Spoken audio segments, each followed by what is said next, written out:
todo amador pensa que criatividade é ter uma ideia e depois fazer. Não, a ideia surge a partir do trabalho. Todo profissional sabe disso, né?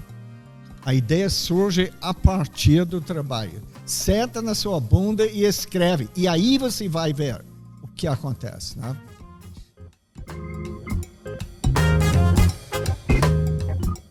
Quem faz um curso ou ouve uma palestra do educador, pesquisador e palestrante Charles Watson costuma sair da sala cheio de ideias e referências. Desde os anos 70, esse inglês que vive no Brasil dá cursos sobre processo criativo em diferentes instituições culturais do país. E agora de maneira remota. Em geral, ele ensina como botar uma ideia no papel, como trabalhar para que sua criatividade floresça e como organizar processos de criação. Costumam participar artistas, criativos e interessados de maneira geral. Eu sou Luara Calvenic e este é o podcast da semana.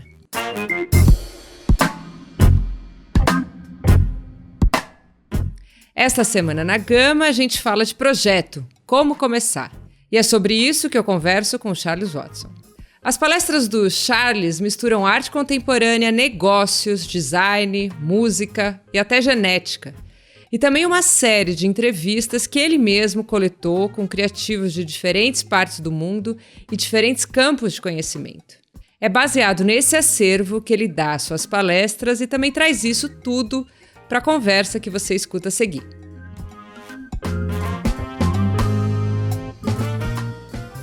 No seu curso você fala aí da nossa habilidade de formar imagens através da imaginação, de ter muitas ideias.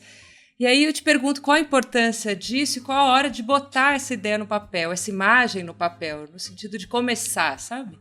Visualização eu divido em 3 aspectos, né? Imaginação, desenho, isso quer dizer desenho, as pessoas acham que desenho é especificamente uma maneira de expressar uma ideia. Não é. Isso é um de 12 aspectos diferentes que eu nomeio nessa série de palestras.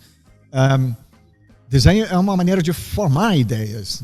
Não, de vez em quando, a única maneira para uma ideia que nem chegou a ser embrionário ainda. É uma pré-ideia que vai adquirindo algum tipo de palpabilidade a partir de um traço.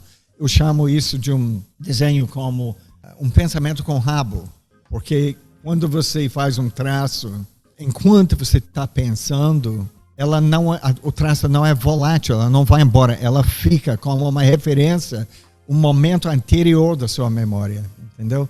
Então, isso não é um curso para artistas, né? A maioria das pessoas que fazem esses cursos são designers, arquitetos, mas tem advogado, tem pessoas de todas as áreas, porque eles estão curiosos para saber, mas eu não desenho. Eu pergunto, mas o que você quer dizer com eu não desenho? Uma menina falou uma vez, ela perguntou para o pai o que ele fazia na faculdade, e o pai falou, eu dou aula de desenho. E a menina, testa franzido, falou, mas as pessoas esqueceram? Ou seja, era óbvio para a menina que uma tendência gráfica é totalmente atávica e precede na nossa história até a linguagem escrita. Então, é uma fonte de informação. Desenho funciona como também uma espécie de uma maneira de cavar e achar ideias que você não sabia que tinha, né? Como escrita também, né? Tem um lindo texto da Clarice Lispector sobre isso, né? Que é sempre bom para amador ouvir, né? Quando ela fala que palavras são iscas que você usa para pescar coisas que não são palavras. Ou seja, o amador, em todo sentido, todo amador pensa que criatividade é ter uma ideia e depois fazer. Não, a ideia surge a partir do trabalho. Todo profissional sabe disso, né? A ideia surge a partir do trabalho. Senta na sua bunda e escreve. E aí você vai ver o que acontece, né? Então, quando você fala do desenho, é basicamente você ir pro corpo ali, né? Você escrever, você desenhar, sair um pouco da cabeça. Também não é isso. É que há uma relação de looping e de retroalimentação entre o desenho ou a palavra escrita e a ideia. Não há uma linearidade como a maioria das pessoas pensa. Eu tenho uma ideia, depois eu escrevo. Eu tenho uma ideia, depois... Você tem a ideia enquanto escreve e enquanto desenha. Né? Porque é uma maneira de ter acesso a ideias que nós não temos. É uma espécie de oráculo, de vez em quando. Isso que você está dizendo, de você estar envolvido ali com aquele projeto, precisa desenvolver ali certa habilidade de produção. Você precisa gastar tempo com aquilo que você está fazendo, né? E quanto investimento de tempo você acha que é necessário para esse desenvolvimento acontecer? Há uma corrente de pensamento que começou na década 80, por aí. Talvez o nome mais conhecido associado com essa pesquisa é Anders K. Ericsson. Ericsson e Slodoba e uma série de outros psicólogos, a partir de específicos testes e pesquisas que fizeram, eles chegaram à conclusão que, em média, isso não é exatamente criatividade, viu? Isso engloba uma coisa que é chamado desempenho otimizado, né? Então, como esportista também.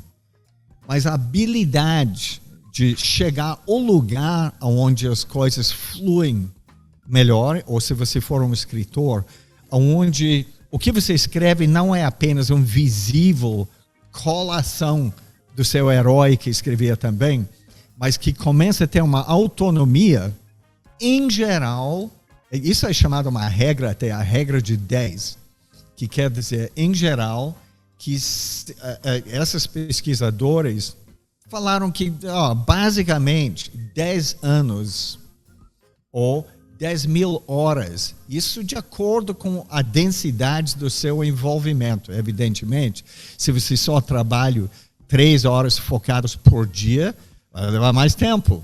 Ou se você faz 12 horas por dia, vai ser um pouco mais rápido. Mas, em média, eles falaram isso. É um ponto de discussão ainda, mas eu, na minha experiência, porque cuidadosamente ao longo dos anos, eu fazia anotações sobre isso, até sem saber dessas pesquisas, isso confere mais ou menos na minha experiência. Eu tenho 12 ex-alunos em 5 gerações diferentes, porque você vai dando conta que essas pessoas, apesar, eu estou falando, eu vou entrevistar semana que vem, ela não tem nem, eu acho que ela tem talvez 30 anos agora, mas já foi escolhido como, ganhou o prêmio de melhor jovem artista belga. Ela só teve na Europa 2 anos, entendeu? Então são gerações inteiramente diferentes, mas todas têm algo em comum, que não quer dizer que são pessoas parecidas, né? Que têm o mesmo tipo de personalidade, mas eles têm certos características que você pode reconhecer como sendo. Faticamente, eu não estou dizendo que isso é uma regra, e mesmo se fosse, toda regra tem exceções, mas na minha experiência, essas 12 pessoas que passaram por mim ao longo dos anos levaram mais ou menos isso, com poucas exceções, de chegarem a um ponto onde você pode dizer, isso é muito trabalho dessa pessoa. Isso é criativamente, não é uma colação de... Apesar de todo mundo ter grandes amores ao longo da carreira por outros exemplos, mentores, pessoas que serviram como exemplos, influências que foram sendo muito fortes, mas aos poucos foram sendo incorporados dentro de uma postura muito única. Esse é um tempo de investimento longo, né? Se a gente pensar nesses tempos com tantas possibilidades. Hoje em dia as pessoas ficam ansiosas para fazer muita coisa. As pessoas são ansiosas de qualquer maneira. E isso bate num outro assunto importante. Vai ver que as coisas que eu vou dizer não vão ser muito populares, certo? Mas, enfim, vamos lá. Nós estamos lidando com gerações que cresceram com a internet.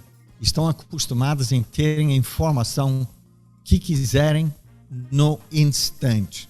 Mas que, infelizmente, eles confundem o fato que que a tecnologia permite acesso instantâneo a um leque enorme de possibilidades em termos de informação, mas não dão conta. Isso é uma questão tecnológica. A maneira que nós assimilamos a informação não é tecnológica e não é modificado em nenhuma maneira pela tecnologia existente. Então você tem pessoas que tem uma frase que eu gosto em inglês: all dressed up on a Saturday night, nowhere to go.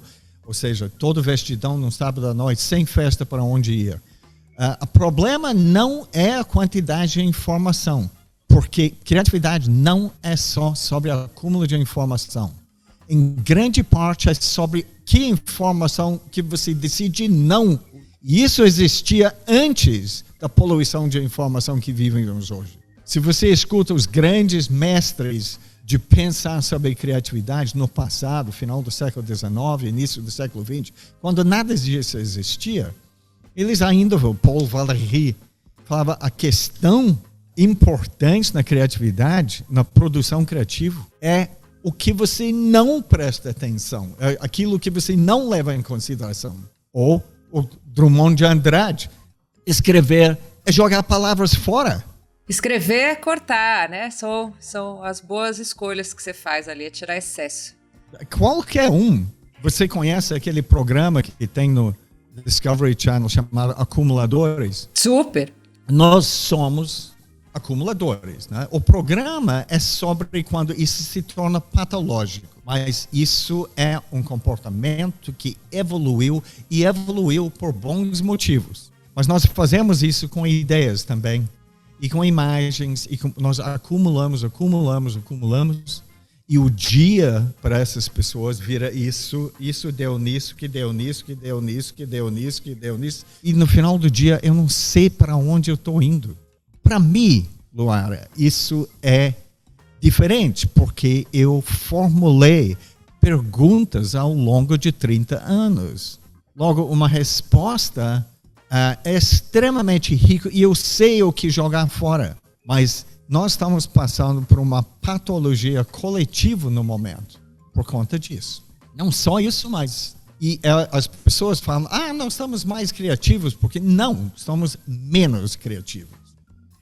Estamos precisando aprender a jogar fora. E Charles, a gente tem uma matéria nessa edição da Gama sobre como aprender com o que deu errado, né, e seguir em frente. Mas para você eu queria perguntar o que aprender com o que deu certo, sabe? Vamos dizer que você abriu uma empresa ou você escreveu um livro, criou um projeto que deu muito certo. Como não se repetir e acabar fracassando no seu próximo projeto? Eu não acho que as pessoas necessariamente aprendem muito com o que deu certo, a não ser repetir o formulário que associam com isso. Você está entendendo? Tem um termo, né, chamado o síndrome do segundo produto. O que é o síndrome do segundo produto? É quando algo dá certo, você tende a repetir o que você fez por isso acontecer. Porque a verdade é, quando pessoas têm muito sucesso, frequentemente, eu sei porque eu entrevisto pessoas sobre isso há anos, nem sempre eles sabem por quê. O ego faz que eles... eu sou incrível, então. Eles deixam de levar em consideração sorte, estar no lugar certo, no momento certo, ter os contatos fortuitos, assim, socialmente importantes. Eles não levam essas coisas e podem, então, pecar por achar que eles são geniais. E o que acontece quando você está... quando você acerta muito algo, é uma tendência de fazer a mesma coisa, mesmo quando a situação mudou. E isso tem um nome para isso, né? O nome para isso é o efeito Einstein. O efeito Einstein é o nome da tendência de investir em estratégias e soluções já testadas ao ponto de ignorar soluções alternativas frequentemente melhores. Isso é uma tendência humana, é embutido na nossa psicologia. Erro é importante e, de uma certa maneira, sucesso é o formulário futuro fracasso, dependendo em quem está lidando com isso, né? Porque Nosso cérebro evoluiu para gastar o menos energia necessário para conseguir os resultados melhores. Isso, a priori, nós somos assim. As pessoas que são diferentes do que isso e são vistos como frequentemente esquisitos por conta disso, são as pessoas que insistem não nessa eficiência, mas em... Eu vou dar um exemplo. Eu dou muitas palestras em empresas. Né? Agora não me pergunta nomes, mas tem uma empresa que você conhece muito bem, de cosmética, e multinacional, que é uma das empresas uma das poucas empresas que eu conheço que verdadeiramente investe em informação que não sabe de antemão se é útil ou não. Você pode dizer para mim o que você quer dizer informação inútil? Bem, informação inútil é informação que não serve para nada, mas para poder afirmar isso, eu teria que, em primeiro lugar, saber toda a multiplicidade de problemas que existem já e, pior, toda a multiplicidade de problemas que podem vir a existirem.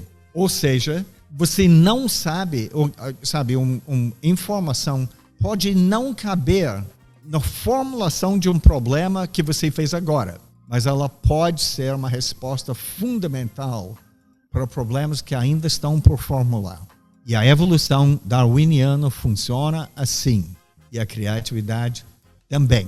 É chamada Blind Variation e Selective Retention, BVSR. Mas não funciona sem a segunda parte, que é retenção seletiva. Ou você retém apenas aquilo que neste momento é fundamental para a formulação da questão.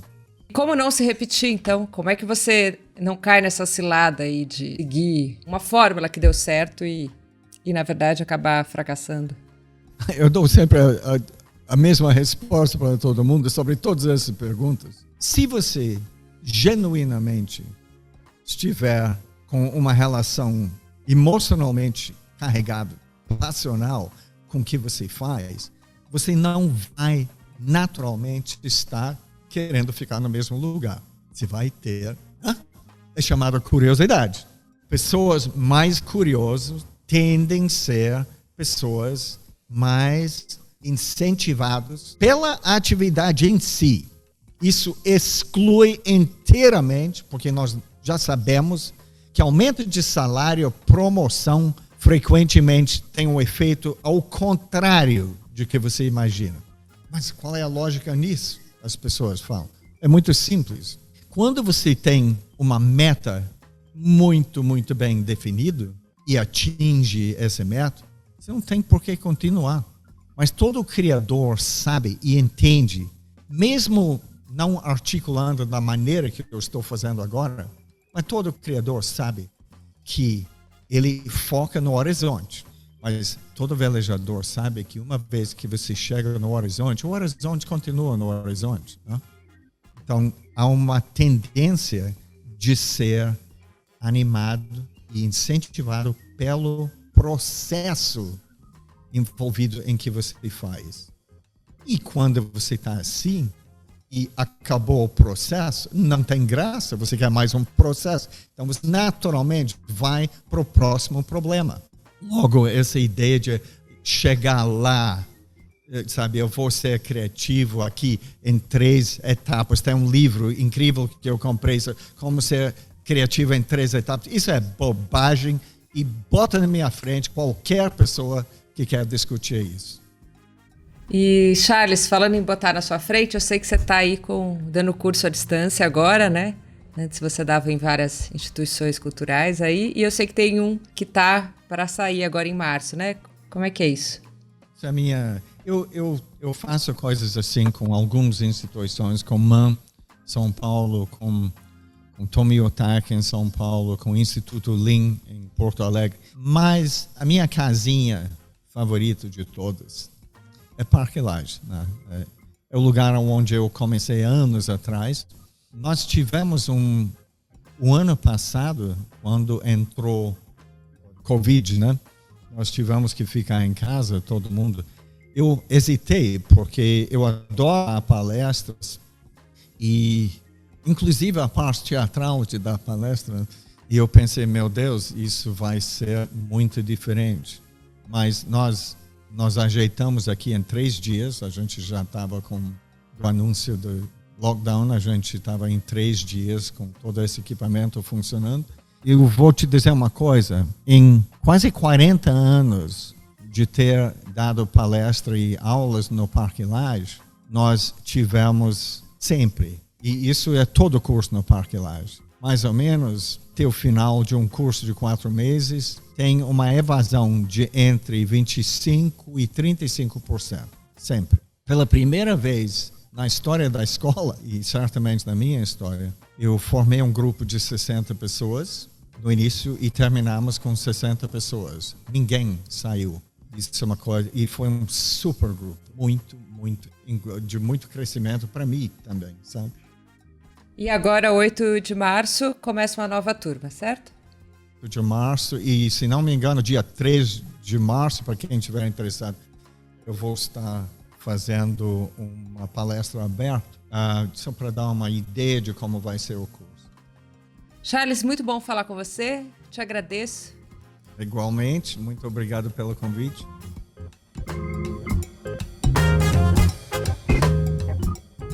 No site da Gama você encontra outros conteúdos com o tema Projeto. Entre eles tem uma entrevista com a Bárbara Soalheiro, criadora do Mesa Company, uma matéria sobre como aprender com o que deu errado e mais. Entra lá no site da Gama para ler tudo isso. Eu sou Luara Calvenic e este é o podcast da semana. A cada 7 dias, um tema novo para você. Até semana que vem.